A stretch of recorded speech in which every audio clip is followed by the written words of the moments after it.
Hey, y'all, Scott Horton here for The Future of Freedom, the monthly journal of the Future of Freedom Foundation. Edited by libertarian purist Sheldon Richman, The Future of Freedom brings you the best of our movement, featuring articles by Richman, Jacob Hornberger, James Bovard, and many more. The Future of Freedom stands for peace and liberty, and against our criminal world empire and Leviathan state. Subscribe today. It's just $25 per year for the back pocket-sized print edition, $15 per year to read it online. That's The Future of Freedom at fff.org/subscribe. Peace and freedom. Thank you. All right, you guys. Welcome back to the show. You know, that hardly ever happens. It's on random kind of thing on the playlist the computer picks.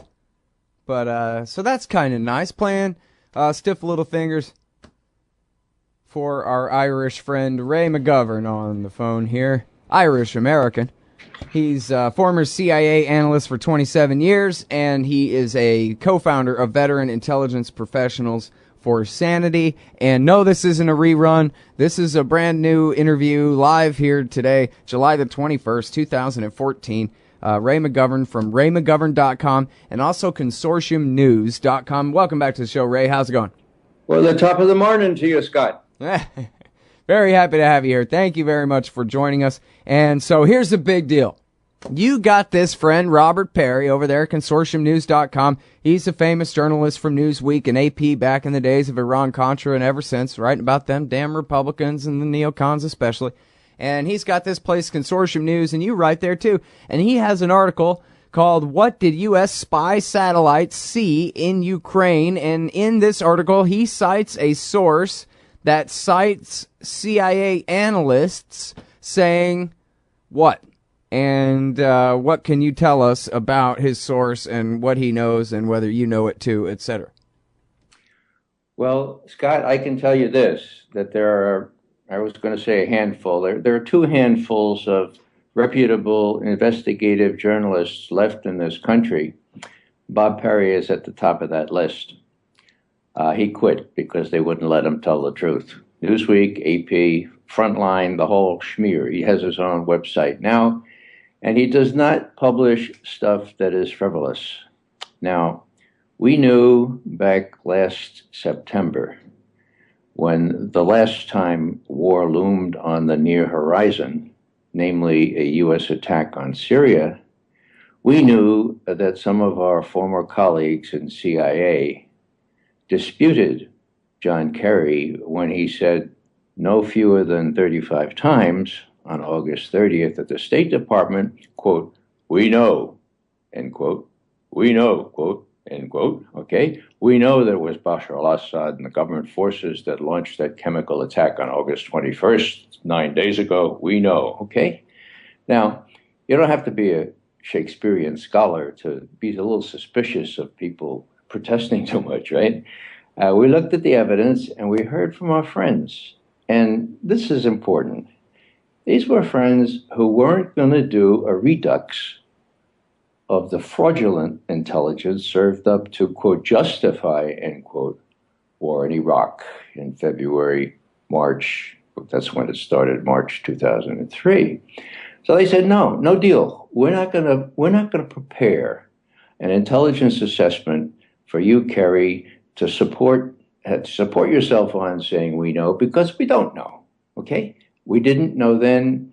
We think we know now. The evidence is pretty conclusive that it was not pretty conclusive. To me, I am persuaded that it was not the Bashar al-Assad government that perpetrated those attacks. Rather, it was the rebels. We knew the rebels had sarin gas. But we also knew that the evidence served up later by the New York Times, even Human Rights Watch, did not bear close scrutiny.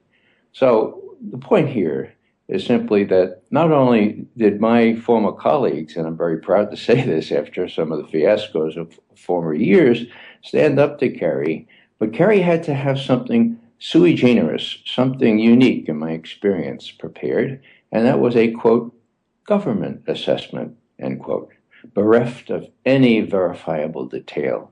So he couldn't get an intelligence assessment. He put out a government assessment, which was full of lies and bereft of any detail. So that's really important background here. We're hearing from some of the same folks who are warning us that, they've told the president, they've served up the ambiguous but, sort of persuasive evidence.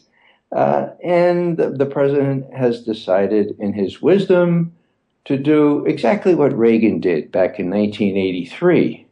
Recall when the Russians shut down an intruding aircraft. It turned out to be KAL, Korean Airlines 007. It strayed off course. It went over Kamchatka. It was in Siberia. It refused instructions to land. And it was dark. And they didn't know it was a airliner. They thought, and it's very clear from their own intercepted communications, they thought it was an intelligence Air Force plane that wouldn't heed instructions. And so they shot it down deliberately. Yeah, they shut it down. Now, what was the mantra that Schultz and Reagan and Weinberger all recited for the next 3 weeks? Russia deliberately shot down a civilian plane over Siberia. Now, half truth, right? Half truths are worse than full falsehoods, in my view. Yeah, it was deliberate, but they didn't know it was KAL 007. There had been an RC-135 intelligence collector in the same area just hours before. Why do I mention that? Because it's directly relevant to the situation now. Now we have a situation where we don't know all the facts. They're very ambiguous. And what the U.S. administration has decided to do, before the evidence is in, before the inspection team has a reasonable chance to look at what happened, they're serving up propaganda, outright propaganda. Putin bad, very bad. No shirt on sometimes. When he rides on horses, Putin really bad. He's responsible for the whole thing. Well, the evidence is not in, and it's not persuasive. And to their credit, some of my former colleagues are saying, kick the tires, McGovern, kick the tires on this one, because it's very similar to what we faced on Syria back last fall. You'll recall that Obama reversed his decision to attack Syria within 24 hours after John Kerry said on the 30th of August, we know it was Bashar al-Assad who violated the red line that the president set against the use of chemical weapons. So we're in that interim period now. Who's lying now on the Ukraine thing? John Kerry is lying. You know why? Because he says, we know. And he doesn't know, okay? So is Putin lying? Well, what has Putin said? He said, hey, let's wait for the investigation, for Pete's sake. Let's get this thing underway. And meanwhile, let's have a ceasefire. Now, one of the things that the president said over the weekend was that there should be an international investigation team and there should be a ceasefire. Now, why is that relevant? Because Washington has endorsed Kiev's offensive in the east until now, refusing to join the Russians, the French, and the Germans in calling for a ceasefire. So Obama has now called for a ceasefire. I thought that was a really good sign. And I wake up this morning and I see that Kiev forces are raising hell out there in the eastern Ukraine, not very far, 50 miles, they say, from the crash site, raising hell and attacking the rebel forces there. So, this couldn't be more cynical. I mean, Washington could simply call up Yatsenyuk and say, look, knock it off at least until we can find out what happened there when that plane was shot down. And Washington will not even do that. I've never seen the like of it, Scott, and I've seen a lot of bad stuff. All right, well, so let's rewind to the beginning here. Again, everybody, we're talking with Ray McGovern, former CIA analyst, veteran intelligence professional for Sanity. That's the name of the group, professionals in there with the plural there.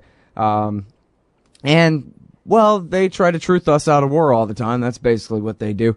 And so now back to, well, first of all, the sources and what it is that they're saying. Oh, crap. And now the music's playing already. Ray, hold it right there. Yes, I'm terrible at doing radio, okay? But I'm interested in what is going on, and so you all tolerate me, the few of you who listen. We'll be back in just a few minutes with Ray McGovern from raymcgovern.com and consortiumnews.com. Check Bob Perry's second to the top headline on Anti-War Today. Hey, all Scott here. If you're like me, you need coffee, lots of it, and you probably prefer it tastes good too. Well, let me tell you about Darren's Coffee Company at darrenscoffee.com. Darren Marion is a natural entrepreneur who decided to leave his corporate job and strike out on his own, making great coffee. And Darren's Coffee is now delivering right to your door. Darren gets his beans direct from farmers around the world, all specialty, premium grade with no filler. Hey, the man just wants everyone to have a chance to taste this great coffee. Darren's Coffee. Order now at darrenscoffee.com. Use promo code Scott and save $2. darrenscoffee.com. All right, you guys, welcome back to the show. I'm me, Scott Horton. This is my show, The Scott Horton Show. I'm on Liberty Radio Network, scotthorton.org. Stop by the chat room. Talking with Ray McGovern, again, a former CIA analyst, now peacenik. Co-founder of the group Veteran Intelligence Professionals for Sanity and writer for consortiumnews.com. We're talking about his colleague Robert Perry's article, What Did U.S. Spy Satellites See in Ukraine? And from the way you talk, Ray, sounds like his sources are yours, or he says source singular here. Can you be any more specific? Are you saying to us, because you know how it is with the news, a former CIA officer says something, that kind of is a news story itself, because the implication is he knows, because he's talking to people who have the classified information, and they're telling him that, hey man, here's what you should say to the people. And so in this case, are we correct then to infer that what's going on here is there are current CIA analysts who are leaking to you, Ray McGovern, and to Robert Perry, your colleague, that what exactly now? Because what you said was, hey, Ray, you ought to kick these tires and make sure, you know, the implication being the car is going to fall apart if you do. But Perry is much more specific here in what he claims y'all are being told. So please explain. Sure. Well, there was a little irony there, perhaps unintended, when we say that of previous CIA analysts with all kinds of awards and stuff like that is news. Well, ironically, it's news in Russia. Yeah. I'm in Evening Moscow today on the front page of their print paper and gave them an interview early Sunday morning. But I don't get the Well, time. listen, if you were pro-war, you would be the expert on CNN. There's no shortage of former CIA guys willing to spout war party talking points paraded on TV all day. Yeah, it's sickening. That's all I meant was, you know, No. if they wanted to quote you, the fact that you're former CIA and say you Sure. know something would count as you yourself, even as a retired officer, are credible as a source to cite. Sure. No, I was just playing with you there, Scott. No, I get it. I've been sickened by Bob Baer and some of the other people who know better but get really well paid by CNN and other places. It's really kind of really sad. Anyhow, what you asked had to do with sources, and I can tell you this, that Bob Perry is a professional journalist. He would not go with a source without whom, unless he had very good experience with this person. I happen to know that he does have good experience with her. And I can't say any more than that, other than the fact that it's his source. But on Friday, as soon as I learned about all this stuff, I wrote that article. I think we talked about it on the phone from some kind of a bus. That the important thing here was to kick the tires of any truck that's carrying sophisticated intercepts or other information showing that the rebels or the Russians did it. There's all manner of possibility to falsify, to toy with this. And we saw that in the KAL affair that I mentioned before from 1983. We saw it with Colin Powell's presentation justifying, in quotes, war with Iraq on February 5th, 2003. So, every 20 years we get a chance to say, hey, NSA, delete the sections that are exculpatory and make sure you make out the Russians to be evil incarnate. And that's what they're doing so far. To the degree they serve up satellite information, I'll be really interesting to see whether it bears close scrutiny. And all I'll say about Bob's latest article is that it makes eminent good sense to show the pictures. Everyone knows that we have pictures. There are sophisticated ways of disguising the resolution that we get, If we can read license plates, well, that's pretty good resolution. You can downgrade that resolution to the point where enemies cannot find out how precisely detailed your information is. The other thing I'll say is that there is ample precedent for releasing sensitive information. Now, Ronald Reagan, back when the Libyans were doing terrorism galore and blew up a Berlin bistro, killing, I think, 4 or 5 American soldiers and many other civilians, he knew from an intercepted message that it was the Libyans. And so I don't justify, killing grandsons and that kind of thing, but he did attack Gaddafi's compound and killed one of his sons, I believe, and did all manner of other things for which he was excoriated by the world. So he came to us and he said, look, we have to release this intercept. Otherwise, nobody's going to believe me. And we all said, of course, no, you can't do that. No, please, you blow our source. This is a great source we have intercepting this kind of communications. And he said, do it. And we did it. The furor, subsided. We have other ways of collecting the same information. And there was no real harm to the national security, but there was great repair to the national image. So what I'm saying here is if they have satellite photography proving, as they claim, that there was a whole convoy of trucks, including these kinds of missiles, that left Ukraine, go back into Russia after this incident, they ought to show those photos. And if they don't, well, we need to kick the tires even harder. All right. Well, for benefit of the audience, what Perry writes here today, again, the article is, what did U.S. spy satellites see in Ukraine? And Perry says, what I've been told by one source who has provided accurate information on similar matters in the past, the source that you just vouched for as credible to you as well, is that U.S. intelligence agencies do have detailed satellite images of the likely missile battery that launched the fateful missile. But the battery appears to have been under the control of Ukrainian government troops, dressed in what look like Ukrainian government uniforms. And he goes on to say the analysts are not ruling out the possibility that the troops were actually Eastern Ukrainian rebels in similar uniforms, but the initial assessment was that the troops were Ukrainian soldiers. So, that's a huge story that, exists nowhere in cable TV news or in any newspaper that I've heard of other than that. So that's a lot more specific than just, keep asking tough questions, Ray. Yeah, and besides that, you have to kick all the tires, including the Russian tires. But the Russian Defense Ministry has issued a statement saying Kiev is lying again. Kiev, the Ukrainian government, is saying we had no radar, we had no missiles within range to down that civilian aircraft. Okay? That's a lie, says the Russian Defense Minister. We not only know that they had a radar in the area, but it was active. It was active at the time of the shootdown, and we know they had at least 2 missile batteries in position, in range, to be able to shoot it down. So again, and actually some of the Russian diplomats have come close to calling Poroshenko and others liars.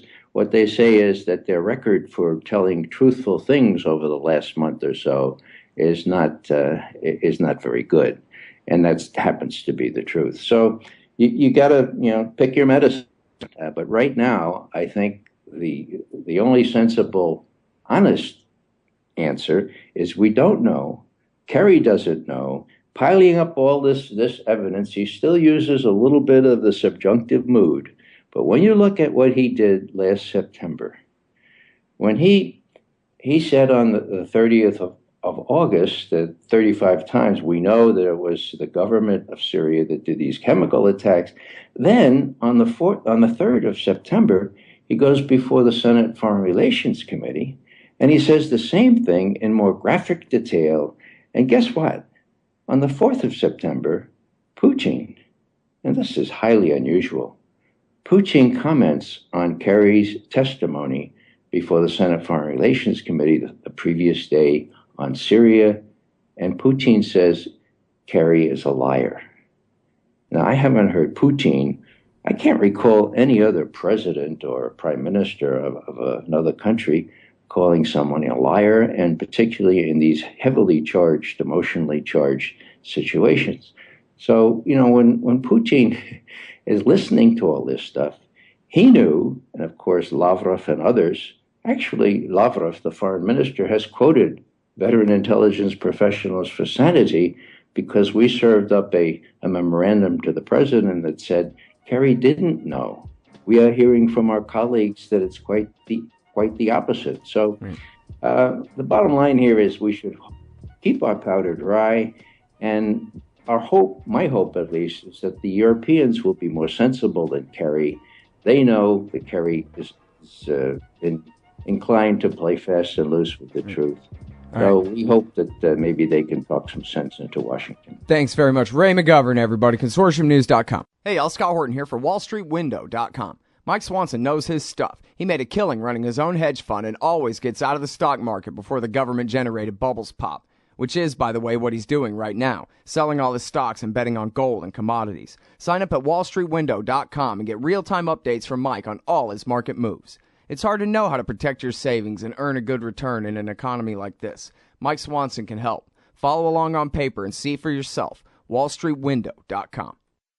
You hate government? One of them libertarian types? Or maybe you just can't stand the president, gun grabbers, or warmongers. Me too. That's why I invented LibertyStickers.com. Well, Rick owns it now, and I didn't make up all of them, but still, if you're driving around and want to tell everyone else how wrong their politics are, there's only one place to go. LibertyStickers.com has got your bumper covered. Left, right, libertarian, empire, police, state, founders quote, central banking. Yes, bumper stickers about central banking. Lots of them. And, well, everything that matters. LibertyStickers.com. Everyone else's stickers suck.